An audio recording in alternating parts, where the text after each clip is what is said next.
What's up guys, my name is Victor and welcome to Vracc Studio. Today we're going to talk about Solar Ash. Now Solar Ash is the newest entry for the folks that made Hyper Light Drifter. Now I've had a lot of fun with Hyper Light Drifter and I still do sometimes. I have it on my phone even. Hyper Light Drifter is pretty much in every platform, and I knew I was going to do this because I just got so curious that they did a 3D title that I knew I needed to see for myself. And of course I'm bringing it to Vracc Studio so you guys can actually have a little bit of knowledge on what this is all about. So before we actually dive into this, I want to tell you guys that this video is gonna cover PS4 and PS5. Now, when you buy the title, you get both versions. I wasn't expecting that, and I've been trying to get in touch with some studios, some developers, and I had a lot of success, and I'm still waiting on a few of them just to get a little bit more information and more precise information. I don't want to tell you guys something that it's just my opinion. I want to tell you guys the facts as well.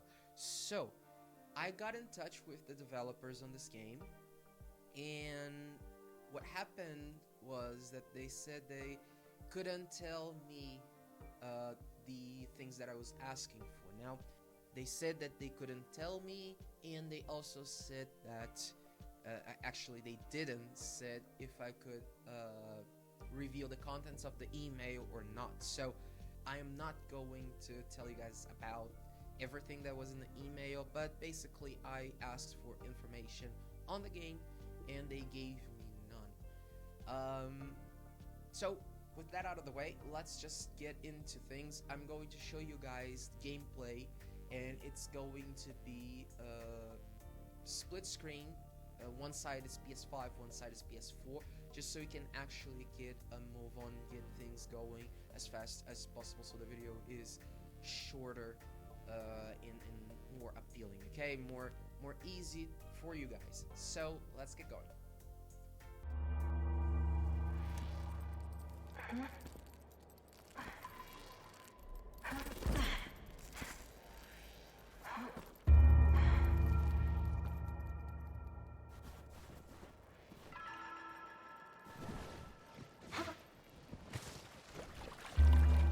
This is the Ultra Void.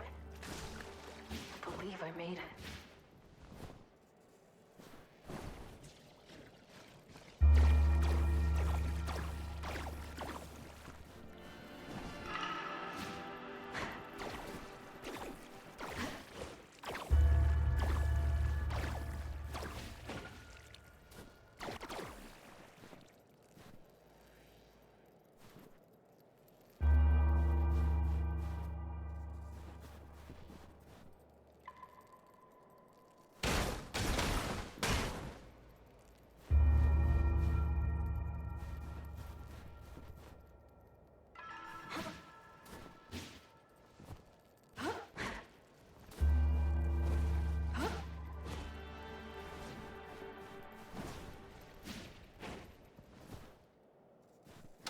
Void Runner shield kit. The crew must be nearby.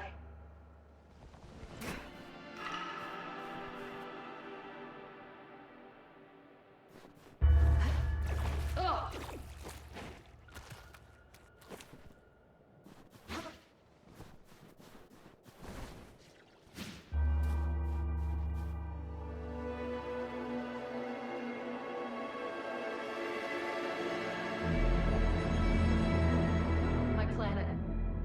It's in the Ultra Void's pull, but it's not too late.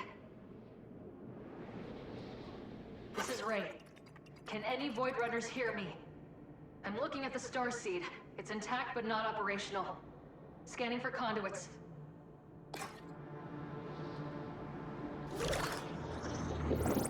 Got a reading on the SID node at the base. Let's turn it on.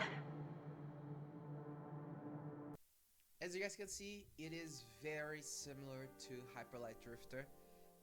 in a way of the genre and the style, and that's a good thing. That's not a bad thing. That's actually what makes me want to keep playing. First, I want to talk about the PS4 version, and I have my iPad here. Um, just a list of things that I want to talk about with you guys, just so we can actually um, get a little bit more organized. I played the PS4 version first because I didn't want it to look down on it, due to the fact that the PS5 supports more frames per second, more quality on image, and all that stuff. So, with the PS4 version, it feels like it was made for the PS4. Now, when we get to the PS5, you guys will kind of understand what I'm talking about. It feels like this is a last gen game and not a new gen game. Now, it's stable, it's beautiful. You guys saw the gameplay, and I don't really have too much to talk about aside from the fact that this is a very slippery gameplay. Now, the character is very slippery. It's almost like Luigi in the Mario series. He's very slippery. It feels like you're always walking on ice, and that's okay. It's the style of the game. I get it, but when you're in the PS4 version, it feels a little bit tighter when it comes to controls. Now, this might be me. This might be maybe a difference of quality and control between PS4, PS5. I don't know. It feels like it slides less the character. So the other point that I want to talk to you guys about, and I'm going to point out the things that I liked and don't like on each version, and then we talk about, yeah. Okay, so yeah, that happened. So I'm going to point out things that I liked, things that I don't like on the game, on both versions, and then we talk about the game. So, aside from the fact that it's very slippery and it feels like it's a bit more tight on the PS4 when it comes to controls, there is also the fact that the vibrations on the PS4 feels really nice. Now, it's a good point. It's an actual very good point. And it just feels like they try to get the feel that we have with the PS5, the vibrations, and it's just all amazing. And they put it as much as they could on the PS4 title, and it feels awesome. The vibrations just click with the game. It's amazing. It's a job well done on their part, because I've seen some good games try and do good vibrations. Usually first party AAA titles and stuff like that, big titles, big budgets. And when you get to an indie scene, it's not that common. Now with Solar Ash it is, and it's just amazing. It's nice to see that the PS4 isn't that yet. Alright then, so let's get to the PS5. Let's start with the good stuff first.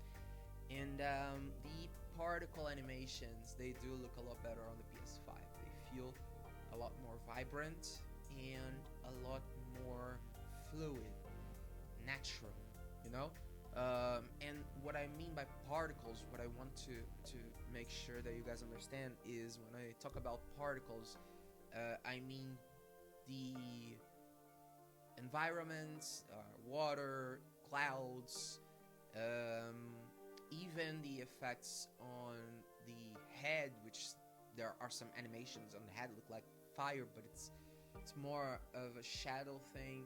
I do believe that's done with particles as well, and I'm trying to put everything in one place. Okay, so those look a lot better, and the graphics, they look a lot more vibrant, a lot more lively. And sorry guys, I'm trying to concentrate here. Obviously that the vibrations, the rumble features on this game are a lot nicer on the PS5. The walking animation doesn't really feel natural. It doesn't start as natural as on the PS4 version. Now, When you're on the PS4 version, like I said before, this game is very slippery. The character is very slippery. It feels like you're always walking on ice. But when you start moving, especially if you start moving without telling the character to run, there is a desynchronization between your command and the start of the movement. And although during gameplay and if you're paying attention to everything else and if you don't really care about analyzing the game, you might not even feel it, but it's there. And depending on the angle you're looking at, you're gonna see it. And I honestly don't know why, because Hyper Light Drifter had none of this. Maybe it's because it's 3D and they might have gone into a little bit of uncharted waters when it comes to 3D. It's a lot more complex. It's a game that takes a lot more effort to make. So I don't know. I really don't know what it is, but it's there and it kind of sucks. Okay then, let's go to the points about the actual game. Now, the game is stunning, as you guys saw on the gameplay. And honestly, I could tell you guys a lot of stuff more here, but let's get to what really matters. Graphically speaking, the game is absolutely amazing. It's beautiful, it catches the eye, it catches attention, and certain aspects of the game, especially the environment, feel like it's missing elements. But due to the genre being a sci-fi, post-apocalyptic, or whatever you want to call it, and due to the style that they approach this, the art style, I would say that it's okay, it's enough. I would put more elements, especially in the environments, but I think this is more of a personal preference than anything else. Now, the sound effects on this are just beautiful, and they are right in tune with the game. We cannot forget also about the voice acting, which was a nice touch, really nice. It's just amazing. We need more stuff like that for sure. Voice acting in games is really, really important, especially when it comes to accessibility. But there's something about the sound aspect and sound engineer that I didn't like about this, and it's the lack of songs. Now, there is an ambient song, there are some music in the background, but it's so boring. It's really, really boring, and I mean, this kind of game is already repetitive enough. And when you don't have things to occupy yourself with, it gets boring. Not just repetitive, but boring. And sometimes I'm the kind of guy that wants to play 2, 3, 4 hours straight. This game doesn't welcome through 2, 3 hours of gameplay. It gets boring very fast, and it does nothing at all to make up for it, because the style, the genre, gameplay is already repetitive. So you have to accommodate more stuff, and they just don't. When it comes to story, this game is just amazing. The story is very complex and dense. I never thought it would be this dense. That was a surprise. Now, I haven't played everything.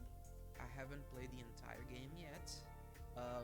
I really need you guys' support to make Vracc Studio bigger and better, so I can actually get this game's pre-launch, because that's when I'm going to be able to play through the entire thing. And I would say, now on my final thoughts, I would say that this game is okay. And I know watching the gameplay and watching playing and the graphics and all that and the art style, and you guys are going to say, wow, but just okay. This kind of genre, this kind of game, this style of game is not really my thing, you know? I don't really enjoy playing this kind of game. I did like it for the story, but when it comes to mechanics, when it comes to graphics, when it comes to gameplay, it's not really my style, and I wouldn't buy it again. And I feel like maybe I would have missed a good story because I'm not into this kind of style of gameplay and all that. Okay guys, so that's it for today. Thanks for watching. Don't forget to like, subscribe, share, comment. All that stuff really matters. And there is an art video right now on Vracc Studio. It's a Christmas art video. I hope you guys truly enjoy it. Merchandise are available at Redbubble, so please do check that out. And I'll see you guys in the next video. Bye bye.